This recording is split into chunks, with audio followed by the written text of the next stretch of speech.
नमस्कार, मैं कन्हैया श्रीवास्तव और आप देख रहे हैं MDP न्यूज 24। लोकल पर वोकल, शुद्ध और स्वादिष्ट दादी माँ सत्तू व बेसन के बाद अब दादी माँ मसाले, हल्दी, मिर्चा, धनिया, जीरा, गोलकी व सब्जी मसाले और दादी माँ का सुगंधित अगरबत्ती। ए प्रोडक्ट बाय मां लक्की इंडस्ट्रीज मधुपुर। आगे बढ़ने से पहले जानते हैं आज की मुख्य खबरें। मॉस्को जा रहे एयर इंडिया के पायलट की रिपोर्ट आई पॉजिटिव, बीच रास्ते से लौटा प्लेन। देवघर जिला उपायुक्त ने लिया क्वारंटाइन सेंटर और दीदी किचन का जायजा। CBSE बोर्ड में पास कराने के नाम पर साइबर अपराधी कर रहे ठगी। मोदी आहार के बाद अब मधुपुर विधानसभा में गंगा आहार। बिना मास्क के बाइक चलाने वालों को अब देना होगा फाइन। मंत्री बादल पत्रलेख, सारवा और सोनाराय ठाड़ी के सभी क्वारंटाइन सेंटरों पर उपलब्ध करा रहे हैं राहत सामग्री। चेतनारी उपकारा में हुआ कीटनाशक का छिड़काव। टेकड़ा पंचायत की ANM की सेवानिवृत्ति पर हुआ विदाई समारोह। केंद्र सरकार के 1 वर्ष पूरे होने पर देवघर में नर सेवा ही नारायण सेवा कार्यक्रम जारी। खबरों को विस्तार से जानने से पहले देखते हैं आज की राष्ट्रीय खबर। कोरोना का कहर जारी है। दिल्ली एयरपोर्ट से शनिवार को मॉस्को जा रही एयर इंडिया की एक फ्लाइट को बीच में उस समय वापस लौटना पड़ा जब पता चला कि उस फ्लाइट का पायलट कोरोना संक्रमित है। फ्लाइट को रास्ते से ही दिल्ली वापस बुला लिया गया। दरअसल शनिवार सुबह दिल्ली से मॉस्को के लिए रवाना हुई एक फ्लाइट पर सवार पायलटों में से एक पायलट कोरोना संक्रमित पाया गया है। इसके बाद फ्लाइट को वापस लौटाने का निर्णय लिया गया। फ्लाइट निकलने से पहले पायलट की कोरोना की जांच की जाती है। तो बाहर जो लोग फंसे हुए हैं, भारतीय समुदाय के लोग, उन्हें वापस लाया जा रहा है वंदे भारत मिशन के तहत, और इसी के लिए इस विमान को रवाना किया गया था। विमान में 4 पायलट थे, 2 ले जाने के और 2 वापसी के। ये विमान खाली था, कोई पैसेंजर नहीं था, क्योंकि वहां से मॉस्को से पैसेंजर्स को लाया जाना था। लेकिन बीच रास्ते में ही एक पायलट की, जो 4 पायलट थे उनमें से एक पायलट की रिपोर्ट आई कि वो कोविड पॉजिटिव है। लिहाजा विमान को सैनिटाइज करने के लिए, क्योंकि वहां पैसेंजर्स को अभी लाना था। देवघर जिला उपायुक्त नैन्सी साहे ने आज मार्गोमुंडा क्षेत्र के पंदनिया क्वारंटाइन सेंटर, दीदी किचन एवं बिरसा बागवानी मिशन का जायजा लिया। निरीक्षण के बाद उन्होंने संबंधित पदाधिकारियों को कई दिशा निर्देश भी दिए। दौरा किया था, इसमें यहाँ पे क्वारंटाइन सेंटर्स और कुछ दीदी किचन उसको देखा हमने। और दीदी किचन का अभी जैसे कि निर्देश है कि 31 तारीख तक रहना है, इसको कंटिन्यू करना है। लेकिन अगर आज उसको एक्सटेंड करने का डिसीजन आता है अगर राज्य से, तो फिर ये आगे चलेगा। और लॉकडाउन का भी जैसा आगे के दिशा निर्देश होगा वैसे हम लोग देखेंगे। क्वारंटाइन सेंटर्स में जो लोग हैं जिनके 14 दिन कंप्लीट हो जाएंगे उनको हम लोग रिलीज़ कर देंगे होम क्वारंटाइन के लिए। और जिनके सैंपल्स दिए गए हैं उनका सैंपल्स का रिजल्ट आने के बाद ही उनको रिलीज़ किया जाएगा।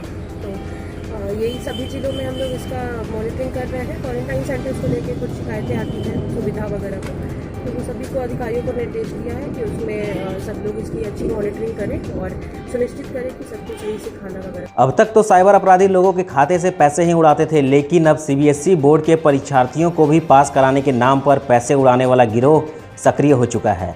मधुपुर में ऐसे दर्जनों छात्र व अभिभावकों को फर्जी कॉल आ रहे हैं, जिसमें गणित विषय में फेल होने का भय दिखाकर और फीस माफ़ करने हेतु खाते में पैसे भेजने की बात कह रहे हैं। घटना को लेकर मधुपुर के छात्रों व अभिभावकों में दहशत का माहौल बन गया है। मैं CBSE बोर्ड से हूँ, क्लास 10 की। इस बार मैंने बोर्ड एग्ज़ाम दिया, तो घर पे मेरे कॉल आया कि आपकी बेटी मैथ के पेपर में फ़ेल हो गई है। तो वही मम्मी ने पूछा कि कितने, पहले उन्होंने कहा कि पैसा देने होंगे 10,000। तो मम्मी ने बोला नहीं, हम कि कैसे मैं दूँगी 10,000। तो उन्होंने कहा कि अकाउंट से। तो वही मम्मी ने कहा कि नहीं, मैं अगले साल दिला दूँगी। अभी हम घर जा रहे थे सामान लेके, तब तक फ़ोन आया, बोला कि आपका लड़का मैट्रिक परीक्षा दिया है। बोले हाँ सर दिए हैं। तब बोला हम कॉपी चेक करने वाला बोल रहे हैं। तो बोला आपका लड़का मैथ में फेल हो रहा है। बोला आप चाहते हैं कि पास हो तो आपको 20,000 टका लगेगा फर्स्ट करने का, और सेकंड करने का 9,000। तब बोले हमको, बोला अभी इसी नंबर में आपको अकाउंट नंबर देंगे, उसमें पैसा डालना है। तो हम बोले अभी 2 दिन टाइम लगेगा। तो बोलता है आज का डेट में काम हो रहा है, पहले पैसा लगता है जानते ना, उसके बाद काम होता है। तो हम आए हैं सर से, बोले हम मधुपुर हैं, जब तो सर से पता पूछ लेते हैं। मेरे स्कूल मदर्स इंटरनेशनल एकेडमी के बच्चों ने, जिन्होंने इस बार CBSE से 10th परीक्षा दी है। ऐसे कई बच्चों को कॉल्स आ रहे हैं कि आप मैथ में फेल कर गए हैं, आपको अगर पास होना है तो अकाउंट नंबर भी अगला दे रहा है, इस नंबर पे पैसे डाल दीजिए। ऐसे बहुत से गार्जियनों ने हमें फ़ोन किया है, इसकी सूचना हम आज थाने में भी दे रहे हैं। हमने ये बच्चों को भी फ़ोन करके सूचना हम लोग खुद अपने स्तर पे भी दे रहे हैं कि फर्जी कॉल्स आ रहे हैं, आप लोग सावधान रहना, इनके ट्रैप में ना फंसना। और सीबीएसई ने भी ऐसी एडवाइजरी जारी करी है, चूँकि और भी स्कूलों को ऐसे फ़ोन आ रहे हैं, सीबीएसई ने भी कहा है कि बच्चे इससे बचें और सचेत रहें। तो मेरा आपके माध्यम से भी निवेदन है कि आप लोग भी जागरूक कर दें बच्चों को कि वो इसमें ना फंसें। धन्यवाद। आजसू नेता सह पूर्व विधानसभा प्रत्याशी गंगा नारायण के कार्यकर्ताओं द्वारा मधुपुर विधानसभा क्षेत्र के हर क्वारंटाइन सेंटर पर पहुंचाया जाएगा गंगा आहार। इसका शुभारंभ आज चरपा पंचायत के सभी क्वारंटाइन सेंटर में बांटकर की गई। इस विषय को विस्तार से जानने के लिए हम सीधे फोन लाइन पर जुड़ते हैं गंगा नारायण सिंह से और जानते हैं पूरा क्या है मामला। और हमारे साथ फोन लाइन पर जुड़ चुके हैं गंगा नारायण। कन्हैया श्रीवास्तव बोल रहे हैं MDP न्यूज स्टूडियो से। जी कन्हैया, नमस्कार। नमस्कार। तो जैसा कि अभी खबर आ रही है कि आप मोदी आहार के बाद इस क्षेत्र में जो गंगा आहार बांटा जा रहा है, जिसकी आपने घोषणा की है, जी, क्या है पूरा मामला, ये बताएंगे? एक्चुअली मामला ये है कि मोदी आहार तो पूरे हिंदुस्तान के लिए बांटा जा रहा है और उनकी तुलना हमारे साथ बिल्कुल नहीं हो सकता है, अपना होना चाहिए। जी। हमें यहाँ काफी कंप्लेंट्स आए, काफी लोग मुझे फोन करके बोल रहे थे कि जो प्रवासी मजदूर को लाया गया है गांव-गांव में, जो क्वारंटाइन सेंटर बनाया है जी, वहाँ उनको खाने पीने की थोड़ी दिक्कत हो रही है, उनको प्रॉपर उनको देखभाल नहीं हो पा रहा है जी। तो उनको हम अपने तरफ से ये थोड़े से उसको मदद करने के लिए हम सूखा टाइप का कुछ उनके लिए थोड़ा उपलब्ध कराए हैं ताकि उन लोगों को मिल पाए इस समय में, और गर्मी भी काफी है तो हमने सत्तू उत्तू का भी इंतजाम किया है जी। ये हमारा विचार है कि पूरे मधुपुर विधानसभा के हर एक पंचायत तक जो भी क्वारंटाइन सेंटर बना है सभी में हमारे टीम के लड़के लोग जाके पहुंचेंगे और उन लोगों तक वो आहार पहुंचाएंगे। यानी जितने क्वारंटाइन सेंटर मधुपुर विधानसभा के अंतर्गत हैं उन सभी क्वारंटाइन सेंटरों पे आपके द्वारा ये गंगा आहार पहुंचाया जाएगा? जी बिल्कुल। और अभी तक कहीं पे बांटा गया है? हाँ, अभी आज चरपा से जामा से ऐसे शुरू किए हैं जी। अभी तक वो लोग बांट रहे हैं और शाम को मुझे रिपोर्टिंग करेंगे कहाँ बांटे हैं वो लोग, क्योंकि एक एक पंचायत बोला हूँ, एक एक पंचायत में जितने हैं हर पंचायत को लेना है, किसी पंचायत को छोड़ना नहीं है जी, और कोई पंचायत छूटना नहीं चाहिए। ओके, धन्यवाद। और अगर जी हाँ जी कहिए। और अगर कहीं किसी को लगे कि और कहीं अगर क्वारंटाइन सेंटर है जो हम लोग को जानकारी नहीं है, वहां तक अगर पता चले तो हम लोग पहुंचाने की पूरी कोशिश करेंगे। धन्यवाद हमसे जुड़ने के लिए। धन्यवाद, बहुत थैंक यू। देवघर में अब बिना मास्क और हेलमेट के बाइक चलाने वालों की अब खैर नहीं। देवघर प्रशासन के द्वारा अब वैसे बाइक वालों को फाइन काटा जा रहा है जो बिना मास्क और हेलमेट के बाइक चला रहे हैं। प्रशासन द्वारा मुख्य मार्गों पर इसके लिए चेकिंग अभियान भी जारी कर दी गई है।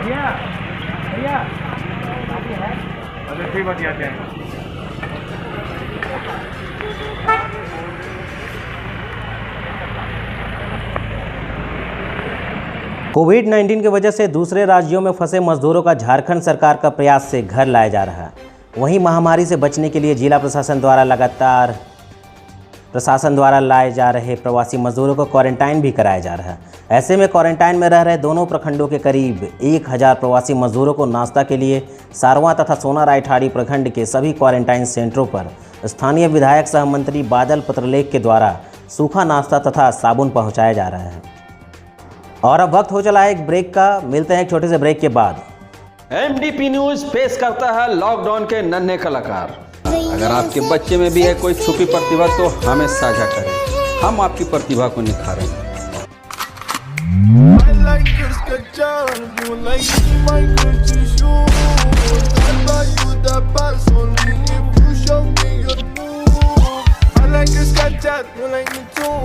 ब्रेक के बाद आपका स्वागत है। अनुमंडलीय अस्पताल मधुपुर के वेक्टर बॉर्न डिजीज कर्मियों ने अपनी उपस्थिति में पूर्व निर्धारित कार्यक्रम के तहत मधुपुर अनुमंडल अंतर्गत चेतनारी स्थित उपकारा मधुपुर में प्रशिक्षित मजदूरों द्वारा सभी कक्ष, कार्यालय, बरामदा, बाथरूम आदि कमरों में कीटनाशी अर्थात DDT 50% का छिड़काव किया। आज टेकरा पंचायत की ANM सरम्मा इस 17 वर्षियों की सेवा के बाद सेवानिवृत्त हुई। सरम्मा एक केरल की रहने वाली हैं और विगत 17 वर्षों से मधुपुर में अपनी सेवाएं दे रही थी। उनके विदाई समारोह में मुखिया सुखेंदु मंडल, दर्जनों सहिया तथा ग्रामीण मौजूद थे। सैया हूँ, जब से हम लोग सैया में बहाली हुई, हम लोग का साथ सरम्मा दी ही थी। और बहुत अच्छा से प्रेरणा दी, शिक्षा दी, मतलब हर काम में साथ देती थी। आज हम लोग का दीदी जा रही है, बहुत दुख की बात है, लेकिन दीदी बहुत हम लोग के साथ काम अच्छा से किया, बढ़िया से किया, मिलजुल के करके हम लोग को बढ़िया से काम करने की शिक्षा दी। स्वास्थ्य टेकरा क्लस्टर के सभी सैया एवं सैया के अभिभावक पति सब मिलजुल करके हम लोग शर्मा ये टेकरा स्वास्थ्य केंद्र के एनएम को विदाई कर रहे हैं। हम लोग सब अपने हार्दिक दिल से विदाई कर रहे हैं। इन्होंने बहुत दिन तक यहाँ हम लोगों को सेवा दी और हम लोग इनके सेवा से बहुत खुश हैं, सब खुश हैं। और अच्छा लगा ये जी, अच्छा लगा। यहाँ पर तो बहुत मन लगा है, घर टेकरा में जो है हमको बहुत मन लगा है। हमारे 16 साल से हम उधर काम किया है। हमको किसी के साथ, गाँव वाला के साथ, सैया सेविका, किसी के साथ अच्छा से। भारतीय जनता पार्टी देवघर विधानसभा के लोकप्रिय विधायक नारायण दास ने केंद्र सरकार के 1 वर्ष का कार्यकाल पूरा होने पर एवं झारखंड प्रदेश के प्रदेश अध्यक्ष दीपक प्रकाश के आह्वान पर लॉकडाउन में निरंतर गरीब गुरुओं की सेवा। संजीव जगवाड़े, भारतीय जनता पार्टी के पूर्व जिलाध्यक्ष।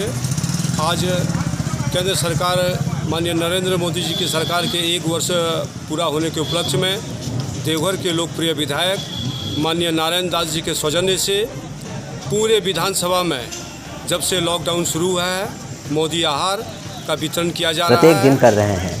आज भी उन्होंने जून पोखर में नर सेवा ही नारायण सेवा के तहत मोदी आहार का वितरण किया। आज जून पोखर के वार्ड नंबर 30 में ज़रूरतमंद लोगों को, असहाय, गरीब, रिक्शा वाला, ठेला वाला, ऐसे व्यक्तियों को मोदी आहार का वितरण किया गया है। और यह कार्यक्रम जब तक लॉकडाउन शुरू होगा, जब तक रहेगा, यह कार्यक्रम चलते रहेगा। धन्यवाद। और आज के लिए बस इतना ही। मिलेंगे आपसे अगली बार नई ताज़ा तरीन खबरों के साथ। फिलहाल दीजिए हमें इजाज़त, लेकिन जाने से पहले यदि आपने अब तक हमारे YouTube चैनल MDP News 24 को सब्सक्राइब नहीं किया है तो ज़रूर सब्सक्राइब करें और हाँ, बेल आइकन को दबाना ना भूलें ताकि सबसे पहले सारी खबरें आप तक पहुंच सके। तो मिलते हैं आपसे अगली बार, तब तक के लिए आप सभी को मेरा नमस्कार।